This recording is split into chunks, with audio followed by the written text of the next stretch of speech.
শপথ নিলেন চট্টগ্রাম বিশ্ববিদ্যালয়ের কেন্দ্রীয় ছাত্র সংসদ, হল সংসদ ও হোস্টেল সংসদ নির্বাচনের নবনির্বাচিত প্রার্থীরা।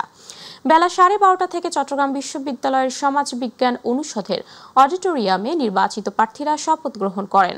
অনুষ্ঠানে প্রধান অতিথি হিসেবে শপথ পাঠ করান বিশ্ববিদ্যালয়ের উপাচার্য ও চাকসুর সভাপতি অধ্যাপক ডক্টর ইয়াহিয়া আক্তার। বিশেষ অতিথি হিসেবে উপস্থিত ছিলেন উপাচার্য অধ্যাপক ডক্টর কামাল উদ্দিন, উপাচার্য অধ্যাপক ডক্টর শামীম উদ্দিন খান এবং প্রধান নির্বাচন কমিশনার অধ্যাপক ডক্টর মনির উদ্দিন। জাতীয় সঙ্গীত ও পবিত্র ধর্মগ্রন্থ থেকে পাঠের মাধ্যমে শুরু হয় শপথ গ্রহণ অনুষ্ঠান। এরপর উপাচার্যের নিকট চাকসুর গেজেট হস্তান্তর করেন নির্বাচন কমিশনার বৃন্দ। জালিয়াতির মাধ্যমে 40 কোটি টাকা হোল্ডিং ট্যাক্স কমিয়ে রাজস্ব ফাঁকির অভিযোগে চট্টগ্রাম সিটি কর্পোরেশনে অভিযান চালিয়েছে দুদক। দুপুরে নগরীর টাইগার পার্শ্বস্থ চট্টগ্রাম সিটি কর্পোরেশন কার্যালয়ে অভিযানে কর্পোরেশনের রাজস্ব আইন কর্মকর্তা সহ বিভিন্ন দপ্তরে গিয়ে নথিপত্র যাচাই বাছাই করে দুদক কর্মকর্তারা। অভিযানে নেতৃত্ব দানকারী দুদকের সহকারী পরিচালক সায়েদ আলম জানান, অভিযোগ রয়েছে ইসাক ব্রাদার্স ইন্ডাস্ট্রিজ লিমিটেড ও ইনকন্ট্রেট লিমিটেড নামে দুটি প্রতিষ্ঠান রাজস্ব কর্মকর্তাদের যোগ সাজসে ফিল্ড বুকে ঘষা মাজা করে প্রায় 40 কোটি টাকা কর ফাঁকি দেয়। 2017-18 অর্থ বছরের পৌর কর নির্ধারণের বার্ষিক মূল্যায়নে এই কর ফাঁকি দেওয়া হয়েছিল। পরে নানা আপিল রিভিউ বোর্ডের শুনানিতে বিষয়টি ধরা পড়ে। অধিকতর তদন্ত করে দুর্নীতি দমন কমিশন বরাবর প্রতিবেদন পাঠানো হবে বলেও জানান দুদকের এই কর্মকর্তা। যেহেতু উনি বেনিফিশিয়ারি হয়েছে, তখন এটা দুদকের, যেহেতু শিডিউলভুক্ত অপরাধ, দুদকের মতো কাজ করবে। নোটিশের জবাব দেওয়ার পর আমরা পরবর্তী ব্যবস্থায় চলে যাব। পাশাপাশি একজন অবসরে গিয়েছেন, তাকে যেহেতু অবসরে চলে গিয়েছেন, আমরা ওদের যে অবসর উত্তরে যে বেনিফিটগুলো, সেই বেনিফিটগুলো আমরা ইমিডিয়েটলি স্থগিত করেছি আর কি। গাজীপুরের শ্রীপুর উপজেলার জৈনাবাজার এলাকায় একটি কারখানার শ্রমিকরা চলতি মাস সহ 2 মাসের বকেয়া বেতন পরিশোধের দাবিতে বিক্ষোভ ও সড়ক অবরোধ করেছে। সকাল 10টা থেকে শ্রমিকরা কারখানার ভেতরে অবস্থান নিয়ে বিক্ষোভ শুরু করেন। পরে বেলা 11:15টার দিকে তারা ঢাকা ময়মনসিংহ মহাসড়ক অবরোধ করলে উভয় পাশে দীর্ঘ যানজট সৃষ্টি হয়। এই সময় শ্রমিক ও পুলিশের মধ্যে সংঘর্ষও ঘটে, যার ফলে নারী শ্রমিক সহ 10 থেকে 12 জন আহত হন। প্রায় 2 ঘন্টা যান চলাচল বন্ধ থাকার পর পুলিশ ও সেনাবাহিনীর যৌথ প্রচেষ্টায় 1টার দিকে পরিস্থিতি নিয়ন্ত্রণে আসে। তবে বিকেল 2:45টার দিকে শ্রমিকরা পুনরায় মহাসড়ক অবরোধের চেষ্টা করলে পুলিশ টিয়ার শেল নিক্ষেপ করে তাদের ছত্রভঙ্গ করে দেয়। শ্রমিকদের দাবি নিয়ে কারখানা কর্তৃপক্ষের সঙ্গে আলোচনা হচ্ছে বলে জানিয়েছে পুলিশ।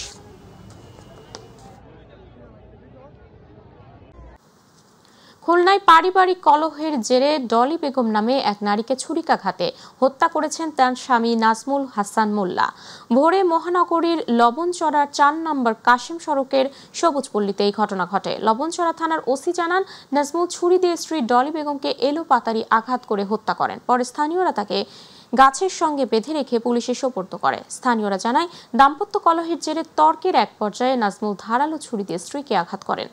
প্রতিবেশীরা রক্তাক্ত অবস্থায় ডলি বেগমকে খুলনা মেডিকেল কলেজ হাসপাতালে নিলে চিকিৎসক তাকে মৃত ঘোষণা করেন।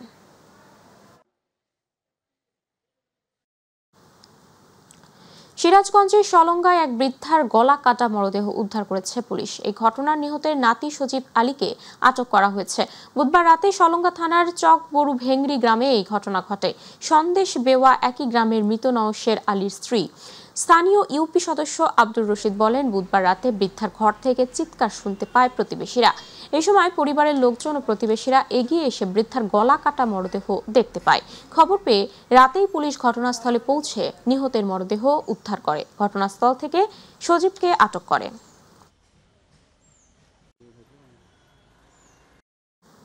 ফরিদপুরে প্রতিবন্ধী কিশোরীকে ধর্ষণের দায়ে ইসমাইল শেখ নামে এক ব্যক্তিকে আমৃত্যু কারাদণ্ড দিয়েছেন আদালত। দুপুরে ফরিদপুর নারী ও শিশু নির্যাতন দমন ট্রাইব্যুনালের বিচারক শামীমা পারভিন এই রায় ঘোষণা করেন। 2023 সালের এপ্রিল মাসে বাক ও মানসিকভাবে প্রতিবন্ধী কিশোরীকে মাঠে নিয়ে ধর্ষণ করেন তিনি। পরে মেয়েটি গর্ভবতী হলে বিষয়টি প্রকাশ পায়। ভুক্তভোগীর মা বাদী হয়ে মামলা দায়ের করলে তদন্ত শেষে আদালত আজ রায় ঘোষণা করে আমৃত্যু কারাদণ্ড ও 2 লাখ টাকা জরিমানার আদেশ দেন। রাষ্ট্রপক্ষ এ রায়ে সন্তুষ্টি প্রকাশ করেছে।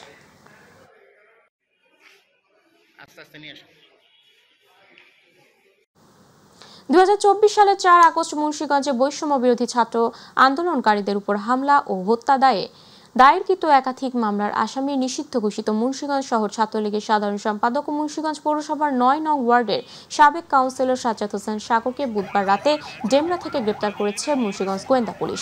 ভোর ৫টায় তাকে মুন্সিগঞ্জ সদর থানায় হস্তান্তর করা হয়। পরে দুপুর ২টার দিকে মুন্সিগঞ্জ আদালতে প্রেরণ করা হলে আসামির ১০ দিনের রিমান্ডের আবেদন করলে আদালত ১০ দিনের রিমান্ড মঞ্জুর করেন।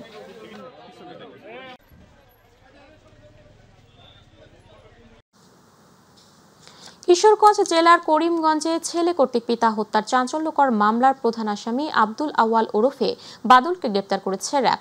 বুধবার নারায়ণগঞ্জের সিদ্ধিরগঞ্জ থানার চিটাগাং রোড এলাকায় অভিযান চালিয়ে তাকে গ্রেপ্তার করে র্যাব ১৪ কিশোরগঞ্জ ক্যাম্পের একটি দল। র্যাব জানায়, পারিবারিক কলহ ও মাদকাসক্তির জেরে তার ছেলে আব্দুল আওয়াল প্রায় সময়ই বাড়িতে অশান্তি সৃষ্টি করত এবং স্ত্রীকে নির্যাতন করত। এরই জেরে ৩ মাস আগে স্ত্রী সন্তানদের নিয়ে বাবার বাড়ি চলে যান। পরে স্ত্রীকে ফেরাতে না পেরে ১৭ অক্টোবর নিজের পিতার উপর চড়াও হয় ছেলে আব্দুল আওয়াল। পূর্ব পরিকল্পিতভাবে ছুরি দিয়ে পিতার বুকে আঘাত করে পালিয়ে যায় সে। আসামের ২ ছেলে ও ১ মেয়েকে নিয়ে তার স্ত্রী বাবার বাড়িতে চলে যায়। পরবর্তীতে আসামি তার বাবা ভিকটিম মোহাম্মদ আব্দুল মালিককে মাদক সেবনের টাকা ও তার স্ত্রীকে ফিরিয়ে আনার জন্য চাপ প্রয়োগ করতে থাকে। এক পর্যায়ে গত ১৬ অক্টোবর ২০২৫ খ্রিস্টাব্দ বিকাল আনুমানিক ১৭০০ ঘটিকায় আসামি তার পিতাকে হুমকি দেয় যে যদি তার স্ত্রী ও সন্তানদেরকে বাড়িতে ফিরে না নিয়ে আসে তাহলে তাকে খুন করে মেরে ফেলবে। ভোলায় মেঘনাই তেঁতুলিয়ায় ২২ দিনের মৎস্য অভিযানে চাল বিতরণের অনিয়ম। অভিযানের শেষ সময় চলে আসলেও এখনও ভোলা মেঘনা তেঁতুলিয়ার অনেক জেলে সরকারের সহযোগিতা পায়নি। তাই হতাশ হয়ে পড়েছেন জেলে পরিবার। মৎস্য বিভাগ বলছে, ইতোমধ্যে সকল জেলায় চাল বিতরণ করা হয়েছে, তবে যদি কোনো অনিয়ম দেখা যায় বিষয়টি খতিয়ে দেখে নেওয়া হবে ব্যবস্থা। প্রতিনিধি আরিফ হোসেন লিটনের পাঠানো তথ্য ও চিত্রে বিস্তারিত জানাচ্ছেন ইলিয়াস মাদবর। ভোলার মেঘনা ও তেঁতুলিয়া মা ইলিশ রক্ষায় সরকারের পক্ষ থেকে ৪ অক্টোবর থেকে ২৫ অক্টোবর পর্যন্ত যে ২২ দিনের নিষেধাজ্ঞা তা মেনে চলছেন ভোলার জেলেরা। কিন্তু এখন পর্যন্ত অনেকেই সরকারের পক্ষ থেকে কোনো সহযোগিতা পাননি। নিবন্ধিত জেলেদের সরকারের পক্ষ থেকে ২৫ কেজি করে চাল দেওয়ার কথা রয়েছে, সেখানেও উঠেছে অনিয়মের অভিযোগ। সরকারের আইন পালন করছি আর চাউল পাইছি আমরা ১৮ কেজি বা ১৫ কেজি। চাউল বলে গেলে কয় আইয়ে নাই ওরে মেশে হেরে মেশে, তো একে পিছিয়ে ঘুরে কি আমাকে সময় কাটাবো, দিন কাটাবো। সরকার কর্তৃক কোনো আমরা সহযোগিতা পাইনি, আর আমরা এইভাবে আমাকে চলতেছে। মাছ ধরায় নিষেধাজ্ঞা থাকলেও এনজিওর কিস্তি বন্ধ না থাকায় দিশেহারা অনেক জেলে পরিবার। দীর্ঘদিন ধরে মাছ ধরার কাজে জড়িত থাকলেও এখনও অনেকেরই নেই জেলে কার্ড। আমি এত বছর জাল ভাই, মানে এখন জাল ভাই, এখনও আমার জেলে কার্ড হয় না। জালিয়া করে চাল দিব কইয়া কিছু চাউল দেয়, যেই চাউল দেয় এই চাউল নিয়ে আমরা ফোলাই ফোলাই লইয়া ২-৩ বেলা খাইলে এরপর শেষ।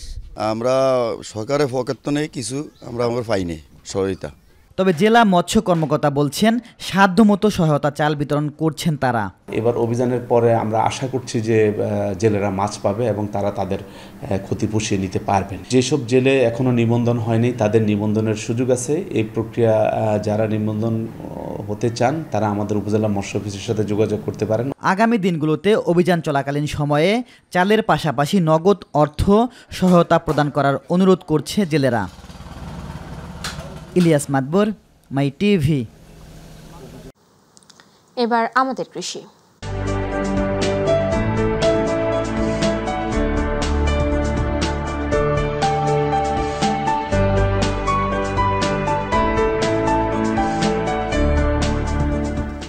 বরিশালের গৌরনদীতে ২০২৫-২৬ অর্থ বছরের রবি মৌসুমে প্রণোদনা কর্মসূচির আওতায় ৫০৩ জন ক্ষুদ্র প্রান্তিক কৃষকদের মাঝে বিনামূল্যে আগাম শীতকালীন সবজির বীজ ও রাসায়নিক সার বিতরণ কার্যক্রমের উদ্বোধন করা হয়েছে। সকালে উপজেলা কৃষি সম্প্রসারণ অধিদপ্তরের আয়োজনে কার্যক্রমের উদ্বোধন করেন উপজেলা নির্বাহী কর্মকর্তা ও পৌর প্রশাসক মোহাম্মদ ইব্রাহিম।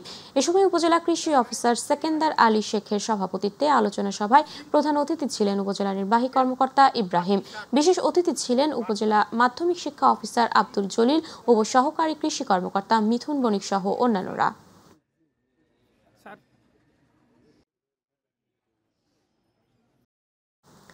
ব্রাহ্মণবাড়িয়ায় আধিপত্য বিস্তারকে কেন্দ্র করে মহাসড়কের উপর টর্চ লাইট জ্বালিয়ে দুই গোষ্ঠীর মধ্যে রক্তক্ষয়ী সংঘর্ষ হয়েছে। বুধবার রাতে সদর উপজেলার উত্তর সুহিলপুরে আজিজের গোষ্ঠী ও উকিলের গোষ্ঠীর মধ্যে এই সংঘর্ষের ঘটনা ঘটে। এ সময় দাঙ্গাবাজরা কুমিল্লা সিলেট মহাসড়ক 3 ঘন্টা আটকিয়ে সংঘর্ষ চালায়।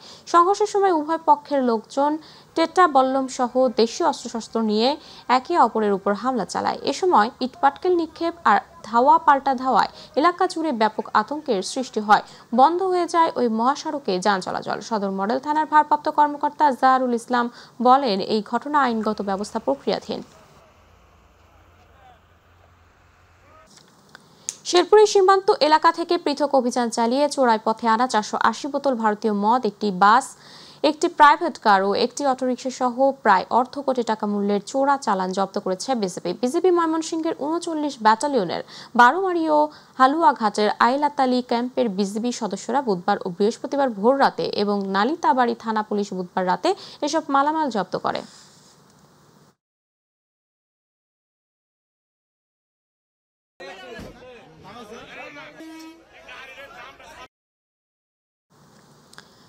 মুন্সিগঞ্জ শহরে বহুতল আবাসিক ভবনে গোয়েন্দা পুলিশের অভিযানে 100 রাউন্ড গুলি, দেশীয় অস্ত্র, পাইপ গান ও ককটেল বোমা তৈরির সরঞ্জাম সহ 3 জনকে গ্রেপ্তার করেছে গোয়েন্দা পুলিশ। বুধবার শহরের মানিকপুর এলাকার একটি আবাসিক ভবনে তল্লাশি চালিয়ে এসব মালামাল জব্দ করে 3 জনকে গ্রেপ্তার করা হয়। গ্রেপ্তার ব্যক্তিরা হলেন ভবনের মালিক আব্দুল হালিম মীর, তার 2 ছেলে শফিকুল মীর ও সোহেল মীর। যেকোনো নাশকতা তৈরির পরিকল্পনায় চক্রটি এসব অস্ত্র মজুত করেছিল বলে জানিয়েছে পুলিশ।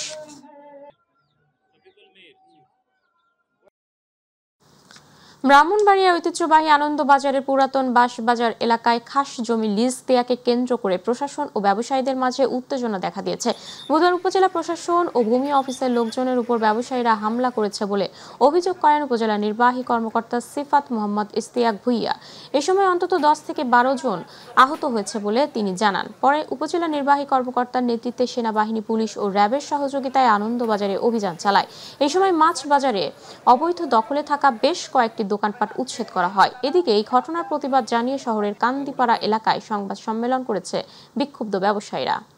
আমরা গণতান্ত্রিক প্রক্রিয়ায় আন্দোলন করে আসছি। ঝালকাঠি নলছিটি উপজেলার 7 নং নাচনমহল ইউনিয়ন পরিষদের প্যানেল চেয়ারম্যান শাহ আলম খোকনের বিরুদ্ধে সরকারি উন্নয়ন প্রকল্পের অর্থ আত্মসাৎ ও বাস্তবায়নের অনিয়মের অভিযোগ উঠেছে। বিশেষ করে 2024-25 এবং 2025-26 অর্থ বছরের একাধিক প্রকল্পের বরাদ্দ নিয়ে বড় ধরনের দুর্নীতির অভিযোগ করেছেন স্থানীয়রা। এলাকাবাসীর লিখিত অভিযোগ দায়েরের পর বিষয়টি খতিয়ে দেখার আশ্বাস দিয়েছেন নলছিটি উপজেলা নির্বাহী কর্মকর্তা লাভলি ইয়াসমিন। এই ঘটনায় একটি তদন্ত কমিটি গঠন করেন উপজেলা নির্বাহী কর্মকর্তা। 3 লাখ টাকা বরাদ্দ ছিলাম আমাদের তৃতীয় পর্যায়ে প্রেসিডেন্ট বাড়ির ওখানে, সেখানে পাইলিং ছিল। কিন্তু পাইলিং এর সাথে কিছু মাটি থাকে, যেহেতু আমি দেখি নাই, আমার যাওয়া উচিত ছিল। বিগত বছরে যে প্রকল্পগুলো দেওয়া হয়েছিল সেগুলোর কাজের অগ্রগতি আসলে বাস্তবায়ন হয়েছে কিনা এবং সেই প্রকল্পগুলোই আবার এই বছর দেওয়া হয়েছে কিনা। তো আমাদের এখানে উপস্থিতিতে জনগণের উপস্থিতি এবং এই ইউনিয়ন পরিষদের মেম্বার মহোদয় যারা আছেন তারা উপস্থিতিতে যে নতুন প্রকল্প যে কটা দেওয়া হয়েছে, 12টা প্রকল্প দেওয়া হয়েছিল, সেখান থেকে তাদের সম্মতিতে কিছু প্রকল্প বাদ এবং কিছু প্রকল্প রাখা হয়েছে। মা ইলিশ সংরক্ষণ অভিযান চলাকালে চাঁদপুরের মতলব উত্তর উপজেলার মেঘনা নদীতে অবৈধভাবে মাছ ধরার সময় 15 জন জেলেকে আটক করেছে মোহনপুর নৌ পুলিশ ফাঁড়ির সদস্যরা।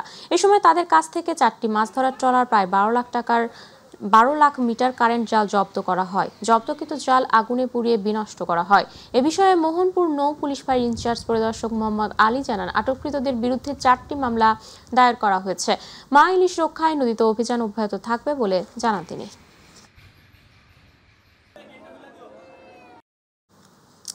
চাঁদপুর অঞ্চলের নৌ পুলিশ সুপারের দিক নির্দেশনা শরীয়তপুর জেলার নড়িয়া উপজেলার সুরেশ্বর ফাঁড়ির দীর্ঘ টানা 19তম দিনে পদ্মা নদীর বিভিন্ন স্থানে অভিযান চালিয়ে সুরেশ্বর ফাঁড়ির ইনচার্জ আব্দুল জলিলের নেতৃত্বে 40 জন জেলেকে আটক করা হয়েছে।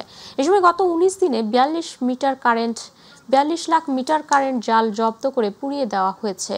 সাথে 500 কেজি ইলিশ উদ্ধার করে বিভিন্ন এতিমখানা ও দুস্থদের মাঝে বিলিয়ে দেওয়া হয়েছে এবং নিয়মিত 15টি মামলা 13টি মোবাইল কোর্ট পরিচালনার মাধ্যমে আসামিদের কোর্ট হাজতে প্রেরণ করা হয়েছে। অভিযানকালে উপস্থিত ছিলেন নৌ পুলিশের সহকারী পুলিশ সুপার ইমতিয়াজ আহমেদ। তারা মনে করে যে আমরা তাদের রিজিক নষ্ট করতেছি, এই জন্য তারা আমাদের আরও ক্ষিপ্ত হয় এবং তারা মনে করে আক্রমণ করলে আমরা পিছু হটবো, তখন তারা নির্বিঘ্নে মাছ শিকার করতে পারবে। মূলত তাদের উদ্দেশ্যটা এমনই, যতটুকু তাদের সাথে গ্রেফতারকৃত জেলেদের সাথে কথা বলে জানা গেছে। জিয়া পরিবারের সদস্য নিরাপত্তা নিশ্চিত করার দাবি জানিয়ে বিএনপি জাতীয় নির্বাহী কমিটির ত্রাণ ও পুনর্বাসন বিষয়ক সহ সম্পাদক ও রাজশাহী মহানগর বিএনপির সাবেক সাধারণ সম্পাদক অ্যাডভোকেট শফিকুল হক মিলন বলেন, দেশের ছাত্র জনতা একত্রিত হয়ে কঠোর আন্দোলন করে হাসিনাকে বিদায় করা হয়েছে। এর কৃতিত্ব বিএনপির একা কখনো নেয়নি। বুধবার রাতে পবার ৪ নং ওয়ার্ড বিএনপির হরিয়ান মৃধাপাড়া আয়োজনে উঠান বৈঠক ও রাষ্ট্র কাঠামো মেরামতে ৩১ দফা বাস্তবায়নের লক্ষ্যে লিফলেট বিতরণ কর্মসূচিতে সভাপতিত্ব করেন মাসকাটা দিঘি স্কুল অ্যান্ড কলেজের প্রধান শিক্ষক আফতার হাসান রুনু।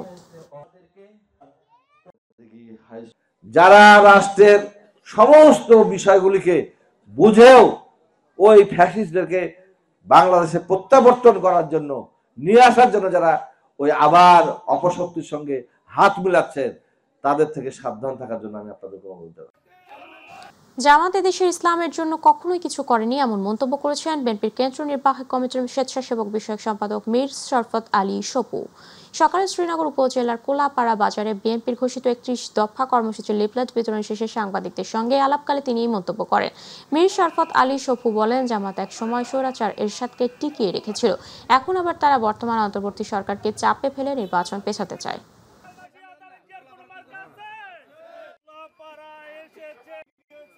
জামাত বাংলাদেশ ইসলামের জন্য কিছু করছে কিনা একটি উদাহরণ দেখান তো ভাই।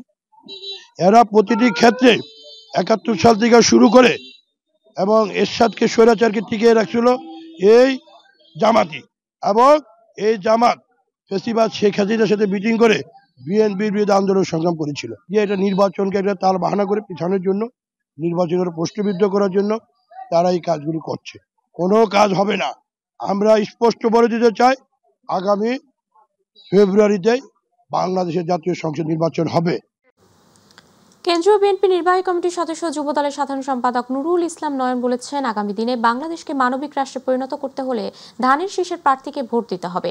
কারণ বিএনপি নির্বাচিত হলে বিএনপির প্রতিটি নেতাকর্মী যেমন নিরাপদে থাকবে, একইভাবে যারা বিএনপির রাজনীতি করে না তারাও নিরাপদে থাকবে।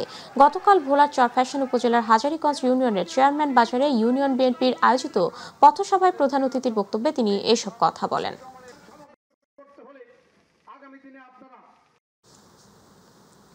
বগুড়া সদর উপজেলা ছাত্রদলের কর্মী সম্মেলন অনুষ্ঠিত হয়েছে। বগুড়া বাঘোপাড়া স্থানীয় একটি কলেজ মাঠে সদর উপজেলা ছাত্রদল সভাপতিত্বে সম্মেলনে প্রধান অতিথি ছিলেন বগুড়া জেলা বিএনপির সভাপতি রেজাউল করিম বাদশা। কর্মী সম্মেলনে অন্যদের মধ্যে বক্তব্য রাখেন বগুড়া জেলা ছাত্রদল সভাপতি হাবিবুর রশিদ সন্ধান সরকার, সাধারণ সম্পাদক এম.আর. হাসান পলাশ। এছাড়াও বগুড়া সদর উপজেলা বিএনপির সভাপতি মাহফুতুন আহমেদ খান রুবেল, জেলা বিএনপির যুগ্ম সাধারণ সম্পাদক শেখ তাহা উদ্দিন নাইন, সদর উপজেলা যুবদলের আহ্বায়ক অতুল চন্দ্র সহ অনেকেই উপস্থিত ছিলেন।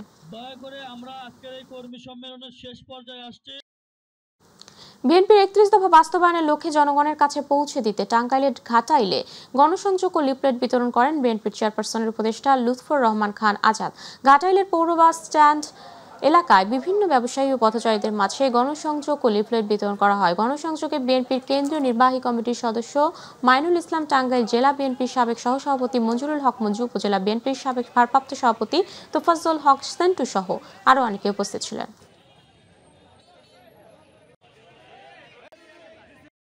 সাধারণ খেটে খাওয়া মানুষ ভালো থাকলেই তারেক রহমান ভালো থাকবেন বলে মন্তব্য করেছেন ঢাকা মহানগর উত্তর বিএনপির যুগ্ম আহ্বায়ক মোহাম্মদ আফাজ উদ্দিন। বুধবার ঢাকা ১৮ আসনের অন্তর্ভুক্ত রাজধানীর উত্তরার ১২, ১৪, ১৫ নম্বর সেক্টরে সাধারণ খেটে খাওয়া ও দিনমজুর মানুষের মাঝে উপহার সামগ্রী বিতরণ করার সময় প্রধান অতিথির বক্তব্যে তিনি এই কথা বলেন। এ সময় বিমানবন্দর থানা ছাত্রদলের প্রতিষ্ঠাতা সাংগঠনিক সম্পাদক রফিকুর রহমান ভুইয়ার সভাপতিত্বে ও থানা ছাত্রদলের সাবেক সহ সভাপতি মরিদুর রহমান আনামের সঞ্চালনায় মাসুম বিল্লাহ, মোবারক হোসেন, জাকিয়া সুলতানা, পান্না সহ আরো অনেকে উপস্থিত ছিলেন। বিএনপির ভারপ্রাপ্ত চেয়ারম্যান তারেক রহমান ঘোষিত ৩১ দফার আলোকে নারীর মর্যাদা, সুরক্ষা ও ক্ষমতায়ন এবং আসন্ন নির্বাচনকে ঘিরে নারীদের ভাবনা বিষয়ক মতবিনিময় সভা করেছেন ঢাকা মহানগর উত্তর বিএনপির যুগ্ম আহ্বায়ক এস.এম. জাহাঙ্গীর হোসেন। এ সময় নির্বাচনের নারী নেত্রী, কর্মী ও বিএনপি সমর্থিত নারীদের কি কি করণীয় সে সকল বিষয়ে আলোচনা করা হয়। অনুষ্ঠানে উত্তরা পূর্ব থানা মহিলা দলের সভাপতি শাইনুর বেগম হাসি, সিনিয়র সহসভাপতি নূর আক্তার, সহ সাধারণ সম্পাদিকা নাসরিন আক্তার সহ আরও অনেকে উপস্থিত ছিলেন। কুষ্টিয়ার বাংলাদেশ খেলাফত মজলিসের কর্মী সভা অনুষ্ঠিত হয়েছে। দুপুরে কুষ্টিয়া পাবলিক লাইব্রেরি মাঠে বাংলাদেশ খেলাফত মজলিস কুষ্টিয়ার আয়োজনে অনুষ্ঠিত উক্ত কর্মী সভায় প্রধান অতিথি ছিলেন বাংলাদেশ খেলাফত মজলিসের কেন্দ্রীয় মহাসচিব হযরত মাওলানা জালালউদ্দিন আহমদ। সংগঠনের জেলা সভাপতি মাওলানা আব্দুল লতিফ খানের সভাপতিত্বে বিশেষ অতিথির বক্তব্য রাখেন দলটির কেন্দ্রীয় সাংগঠনিক সম্পাদক হযরত মাওলানা আবুল হাসনাত জালালি, কেন্দ্রীয় বায়তুল মাল সম্পাদক মাওলানা ফজলুর রহমান।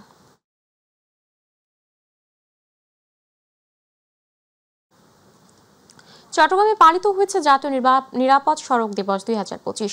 এই উপলক্ষে আজ নতুন ব্রিজ এলাকায় বিআরটিএ চট্টগ্রামের উদ্যোগ সড়ক নিরাপত্তা ও সচেতনতা বৃদ্ধিমূলক রোড ক্যাম্পেইন অনুষ্ঠিত হয়। এই সময় পথচারী চালক ও যাত্রীদের মাঝে লেফলেট স্টিকার বিতরণ করা হয়। এছাড়া 15 জন মোটরসাইকেল লাইসেন্সধারী হেলমেটবিহীন বা নিম্নমানের হেলমেট ব্যবহারকারীর মধ্যে বিনামূল্যে 20টি মানসম্মত হেলমেট বিতরণ করা হয়। কর্মসূচিতে বিআরটিএ চট্টগ্রাম বিভাগীয় কার্যালয়ের পরিচালক মাসুদ আলম, সহকারী পরিচালক উথায়ানু চৌধুরী উপস্থিত ছিলেন।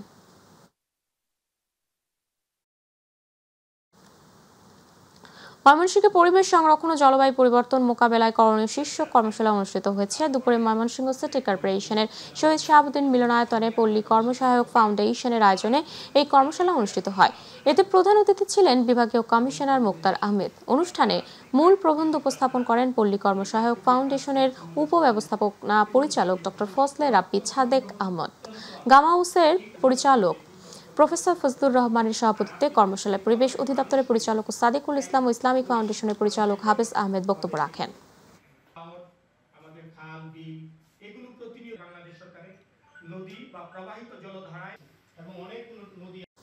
বাংলাদেশ রেড ক্রিসেন্ট সোসাইটির উদ্যোগে সমন্বিত বন্যা সহনশীল কর্মসূচি IFRC এর তৃতীয় পর্যায়ের অংশ হিসেবে বেস্ট প্র্যাকটিস শেয়ারিং ওয়ার্কশপ অনুষ্ঠিত হয়েছে।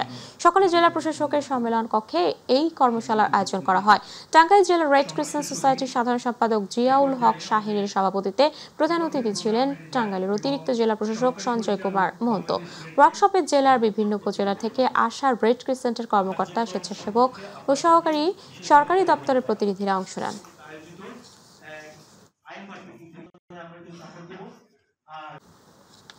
পটুয়াখালী বাউফলের 148 জন গ্রাম পুলিশের দফাদারদের প্রত্যেকের মধ্যে 2টি করে শীতবস্ত্র ও ইউনিফর্ম সামগ্রী বিতরণ করা হয়েছে। দুপুরে উপজেলা নির্বাহী কর্মকর্তা মিনুল ইসলাম উপজেলা পরিষদ চত্বরে এসব উপকরণ বিতরণ করেন। অনুষ্ঠানে বাউফল থানা অফিসার ইনচার্জ আক্তারুজ্জামান সরকার, উপ প্রশাসনিক কর্মকর্তা আনিসুর রহমান, সাংবাদিক আসাদুজ্জামান সোহাগ, নাজিম উদ্দিন ও গোলাম মুস্তফা উপস্থিত ছিলেন।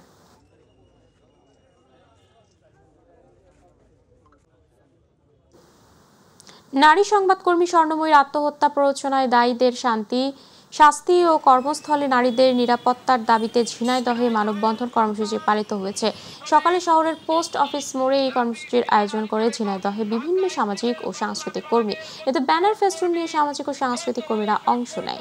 ঘণ্টাব্যাপী চলা এই কর্মসূচিতে সাংস্কৃতিক কর্মী শাহিনুর আলম লিটন, সমাজকর্মী গাউস কর্কি, রওশন আরালিনা, রুলেল আবদুল্লাহ সহ অন্যান্যরা বক্তব্য রাখেন।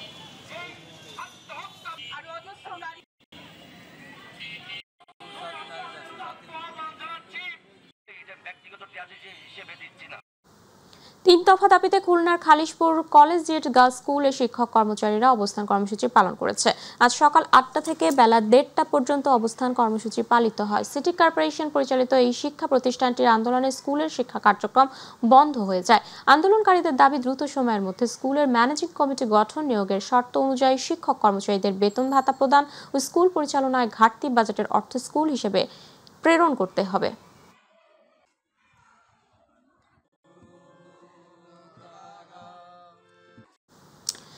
জাগো বাহে কোনোটি সভায় আসো সবাই তিস্তা বাঁচায়, এই স্লোগানে তিস্তা মহাপরিকল্পনার বাস্তবায়নের দাবিতে নেত্রকোনায় মানববন্ধন হয়েছে। দুপুরে নেত্রকোনা বিশ্ববিদ্যালয়ের অস্থায়ী ক্যাম্পাসের সামনের সড়কে রংপুর বিভাগ ছাত্র কল্যাণ সমিতির আয়োজনে মানববন্ধনে শিক্ষক এবং শিক্ষার্থীরা অংশ নেন।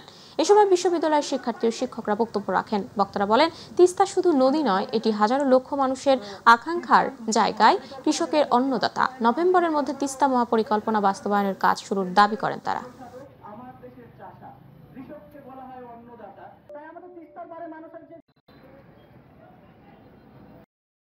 গাজীপুরের গ্রামে জমি নিয়ে চাচা ভাতিজার মধ্যে সংঘর্ষের অভিযোগ উঠেছে। পিতার মৃত্যুর পর ভাতিজা হাসানাত বাড়ি তৌহিদকে জমি থেকে বঞ্চিত করতে চাচা জসিমউদ্দিন দুলদুল মিথ্যা মামলা করেছেন বলে অভিযোগ ভুক্তভোগী পরিবারের। এই ঘটনায় সংবাদ সম্মেলন করে সুষ্ঠু তদন্ত ও ন্যায় বিচারের দাবি জানানো হয়েছে।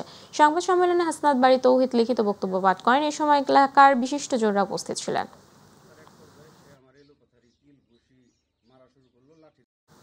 চট্টগ্রামের রাউজানে গহিরা কলেজ ছাত্রদলের সাবেক সভাপতি নূর উদ্দিন চৌধুরী প্রকাশ জুয়েল চৌধুরীর বিরুদ্ধে মিথ্যা মামলা প্রত্যাহার নিষিদ্ধ মুক্তির দাবিতে মানববন্ধন ও বিক্ষোভ মিছিল করেছে বিএনপি ও অঙ্গ সংগঠনের নেতাকর্মীরা। গতকাল রাউজান গহিরা কলেজের সামনে আয়োজিত এই কর্মসূচিতে সভাপতিত্ব করেন পৌর বিএনপির নেতা জাকির হোসেন চৌধুরী এবং প্রধান অতিথি ছিলেন পৌর যুবদলের সদস্য সচিব এম শাহজাহান শাহিন।